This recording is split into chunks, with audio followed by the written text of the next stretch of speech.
ये एक मिरर है, ये एक मिरर है, थोड़ा और ले लो, 60 डिग्री ले लो। एक मिरर जो है वो 60 डिग्री एंगल पे है। ये मान लो कोऑर्डिनेट एक्सिस है,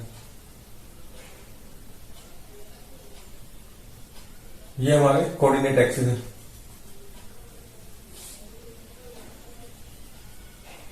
ये मिरर था, ये मिरर है,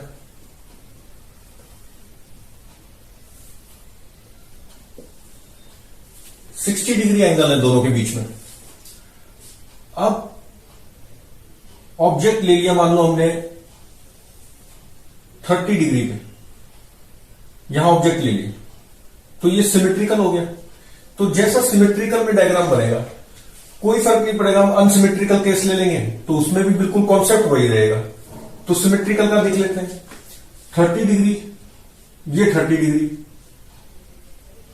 60 डिग्री एंगल था दो मिरर्स के बीच में। ऑब्जेक्ट यहां रख दिया।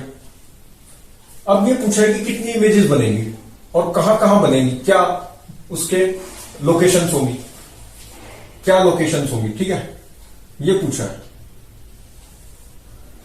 60 डिग्री यहां पर ऑब्जेक्ट, तो ये 30 डिग्री पे ही बनेगा। ये 30 डिग्री, एक मिनट, यहां ऑब्जेक्ट है, ये ऑब्जेक्ट है, तो ये 30 डिग्री पे बनेगा। हम जानते हैं कि इमेज कैसे बनती है, उसके परपेंडिकुलर 30 डिग्री पे। तो ये 60 सारा था, तो 30 इधर, तो इधर बन गया ये। और ऊपर ले लो, थोड़ा और ऑब्जेक्ट दूर ले लो, थोड़ा अच्छा बन जाए। यहां पे बन गया, यहां इमेज बन गई इसकी, इस मिरर से। ये M1 है, ये M2 है। अच्छा, इस मिरर से क्या बनेगी, ये भी 30 डिग्री पे बनेगी, तो ये 30 डिग्री पे बना दी। ये जो था, तो ये ऐसे यहां पे इमेज बन गई 30 डिग्री पे, ये हो गया 30 डिग्री। तो ये मान लो I1 बन गई, ये बन गई I2,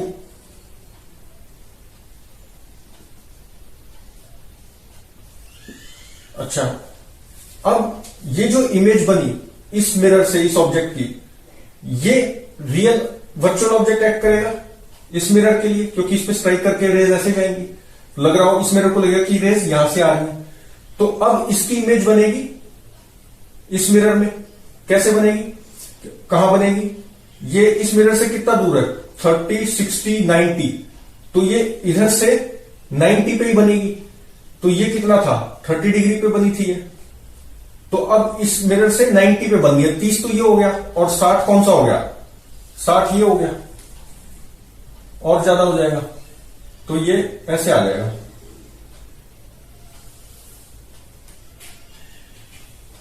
तो ये कितना हो गया, 60, 90 और 90, 180। ये तो स्ट्रेट लाइन ही बन गई ना। हाँ, तो ये इसको भी एक्सटेंड कर लो।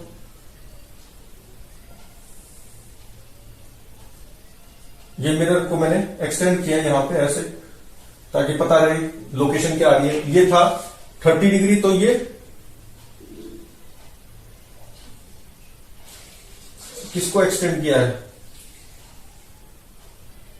ये 30 डिग्री है।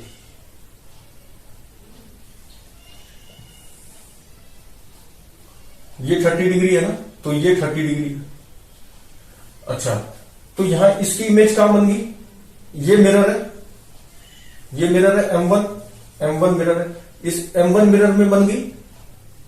और ये है ना, ये M2 है, ये M2 मिरर है।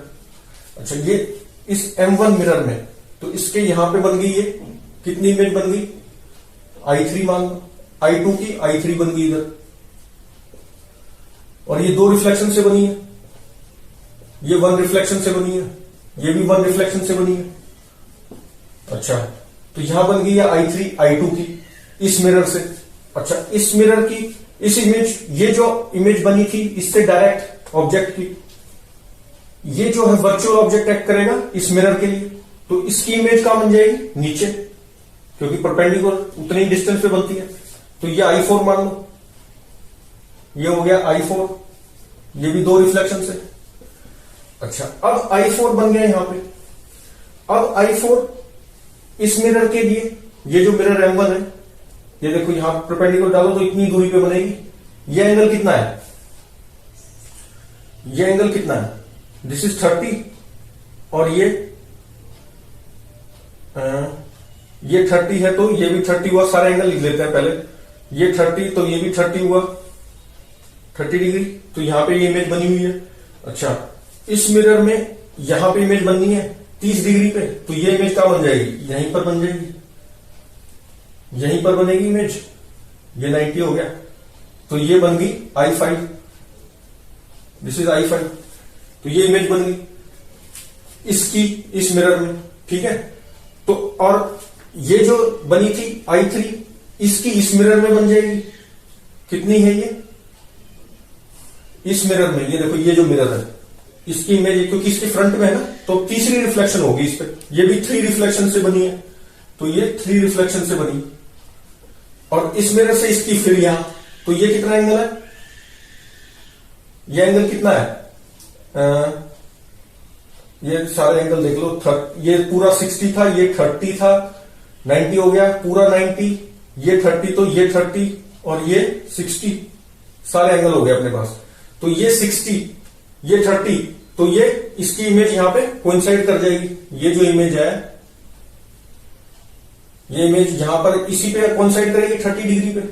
तो इस ऑब्जेक्ट की, ये वर्चुअल ऑब्जेक्ट इस मिरर के लिए हुआ, इसकी इमेज, और ये जो वर्चुअल ऑब्जेक्ट है ये इस मिरर के लिए, दोनों की कोइंसाइड करके अलग अलग नहीं बनी, एक ही इमेज बन गई। तो I3, I1, और ये हम जानते हैं कि सारे ये जो इंटरसेक्शन पॉइंट है दो मिरर्स का, मान लो M ले लेते हैं इसको, तो ये M से MO is equal to MI1, MI2, MI3, I4, I5। Object का डिस्टेंस इमेज डिस्टेंस से हमेशा इक्वल होता है, ये हम पहले ही कर चुके हैं। तो ये सारे इमेज और ऑब्जेक्ट्स एक सर्कल पे लाई करेंगे, एक सर्कल पे लाई करेंगे ना। देखो डायग्राम थोड़ा सा ठीक ना भी बने, तो ये हमें पता है कि ये सर्कल पे लाई करने हैं। ये सारे सर्कल पे लाई करनी है, सारी इमेजेस। टोटल कितनी इमेज बनी? 1 2 3 4, 1 2 3 4, और एक तो ऑब्जेक्ट, 4 इमेज बनी ना, नहीं 5 बनी। 1 2 3 4 5, 5 बनी ना। ये 3 रिफ्लेक्शन से, ये 2, ये एक से। अच्छा, अब अगर हम इसको इमेजेस को ज्वाइन करें तो क्या बन रहा है? पेंटागन बन रहा है या हेक्सागन बन रहा है?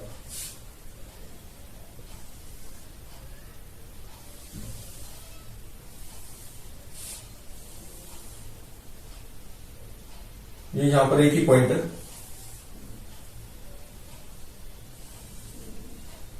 1 2 3 4 5 6, ये हेक्सागन बन गया, रेगुलर हेक्सागन बना।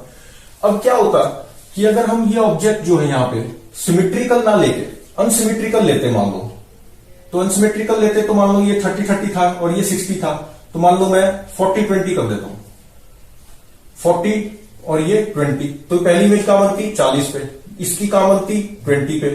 तो बस ये रेगुलर नहीं बनता हेक्सागन, बाकी सारे ऑब्जेक्ट और इमेजेस तो फिर भी सर्कल पे ही आती, क्योंकि ये कॉन्सेप्ट तो सेम है ही। M से ऑब्जेक्ट और इमेज तो हमेशा सेम डिस्टेंस पे होनी है, तो सर्कल पे तो फिर भी सब लाई करती। सर्कल पे तो हमेशा लाई करेंगी, चाहे ये एंगल बिटवीन द मिरर्स कुछ भी ले लो, एक्यूट की जगह ऑब्ट्यूज का केस भी ले लेंगे तो भी इसी पे लाई करनी है। और ये जो ऑब्जेक्ट लिया है हमने, ये सिमेट्रिकल लो या अनसिमेट्रिकल लो, फिर भी सर्कल पे तो लाई करनी ही है। बस ये फिगर हमारा अलग अलग बन जाएगा। जैसे मान लो कि हम सिमेट्रिकल लेते हैं तो ये रेगुलर हेक्सागन बना, और अगर अनसिमेट्रिकल ऑब्जेक्ट लेते हैं 40 20 पे, तो रेगुलर नहीं बनेगा, बस बाकी सर्कल पे तो हमेशा लाई करेगा। तो टोटल कितनी इमेज होगी इसमें? 5 इमेज होगी। तो अभी क्या हर बार ऐसी डायग्राम बना के तो बहुत लंबा पड़ जाता है, तो हमने एक बार ट्रिक आ जाती है हमारे साथ पास इसको फाइंड आउट करने की कि कितनी इमेजेस बनेगी। ट्रिक कैसे है इसमें कि भाई पहले M1 और M2 ले लो, और फिर क्या करो कि यहां पे लिख लो पहली इमेज M1 से जो बनी, अब ये 30 और 30 था ना, तो पहली इमेज कहां बनी? 30 पे, तो यहां लिख लिया 30 डिग्री। M2 से कहां बनी? 30 पे। अब इसमें क्या ऐड कर दो? एंगल बिटवीन द मिरर्स 60 था, तो दूसरी इमेज कहां बन रही थी? 90 पे। इसकी भी कहां बनी? 90 पे। फिर तीसरी इमेज 180 पे, इसकी तीसरी इमेज 180 पे। टोटल कितनी इमेज होगी? 1 2 3 4 5 6। तो इसमें से हम, क्योंकि ये एक चीज और देखनी है, दो चीजों का ध्यान रखना है इस ऐसे लिखते वक्त इमेजेस कितनी बनेगी। एक तो जब ये 180 से क्रॉस कर जाए तो वो वाला पॉइंट नहीं लेना, जैसे 180 प्लस 90 करोगे तो कितना 270 आएगा, ये भी 270 आएगा। तो ये दोनों जो है 180 से क्रॉस कर गए तो ये नहीं ले सकते, कैंसिल हो गए। तो यहीं पर रुक जाना है, 180 से ज्यादा आते ही कैंसिल हो जाते हैं। दूसरा एक चीज है कि ये जो लास्ट वाले लिखे हैं 180 से ज्यादा आने से पहले वाले दोनों, ये प्लस ये अगर हम करें और एंगल बिटवीन द मिरर्स 30 और 90, ये भी 90 प्लस, सॉरी ये अभी 180 नहीं होगा ना, 90 प्लस 60 करना है तो 150 हुआ ये, और ये भी कितना हुआ 150। अब 150 प्लस 60 करेंगे तो 210 आएगा। तो ये तो लेना नहीं क्योंकि 180 से क्रॉस कर गया। अब ये देखो, इनको ऐड करो, 150 प्लस 150 लास्ट वालों को, और plus angle between the mirrors कितना है 60। अगर ये 360 आ जाए जैसे कि इसमें आ रहा है, तो फिर इन दोनों में से एक को ही लेना है, फिर ये दोनों नहीं लेने। तो ये दो चीजों का ध्यान रखना है। एक तो जब इसमें हम ऐड करते जा रहे हैं एंगल बिटवीन द मिरर्स, तो वो 180 से क्रॉस कर गया, इसका मतलब क्या है कि वो बैक ऑफ द मिरर आ गया। जैसे ये i5 जो था इस मिरर के पीछे आ गया, तो अब ये कोई मतलब नहीं इसका इमेज बनाने का। इसी तरह से ये जो i5 है इस मिरर के भी पीछे आ गया, इस मिरर के भी पीछे, तो इसलिए यहां रुक गए। तो 180 के बाद इमेजेस बननी बंद हो जाती है क्योंकि वो मिरर के पीछे आ जाती है इमेज। तो एक तो ये इससे आगे नहीं जाना, और दूसरा क्या है कि ये जो लास्ट वाले हैं इनका जब सम करते हैं तो वो 360 हो गया। अगर 360 हो जाए तो उन दोनों में से एक इमेज लो, क्योंकि वो कोइंसाइड कर रही है। जैसे इस केस में ये कोइंसाइड कर रही है, इसकी वजह से भी यही इमेज, इसकी वजह से भी यही, तो दो इमेज नहीं मान सकते ना, एक ही माननी है। तो इसमें से एक मानो तो कितनी होगी 1 2 3 4 5 ही है। तो ये हो गया हमारा फॉर्मूला जल्दी से बताने का। अब इसमें कई बार फॉर्मूला दे देते हैं हमें कि 360 बाई थीटा -1 करके एक फॉर्मूला है। अब मान लो थीटा 70 ले लूं मैं, तो फॉर्मूला फ्लॉप हो गया। तो फॉर्मूला की बजाय हमें ये मेथड करेक्ट है कि भाई पहली इमेज लिख लो दोनों की, और फिर उसमें एंगल बिटवीन द मिरर्स को ऐड करते जाओ, और फिर अगर ये लास्ट वाले जो है 360 से ज्यादा जाते 180 से ज्यादा है तो रुक जाओ और इनको ऐड करो पीछे वाले टर्म्स को, अगर और plus angle between the mirrors वो 360 हो जाए तो एक ही मानो, क्योंकि इमेज जो है वो कोइंसाइड कर रही है। तो दिस इज बेस्ट फॉर्मूला। अब देखो जल्दी से डायरेक्ट हम कर पाएंगे बिना डायग्राम बनाए इसी से। अब मान लेते हैं कि अनसिमेट्रिकल के लिए निकालना है। अब दो मिरर्स के बीच में मान लो है, अभी डायग्राम से बताता हूं।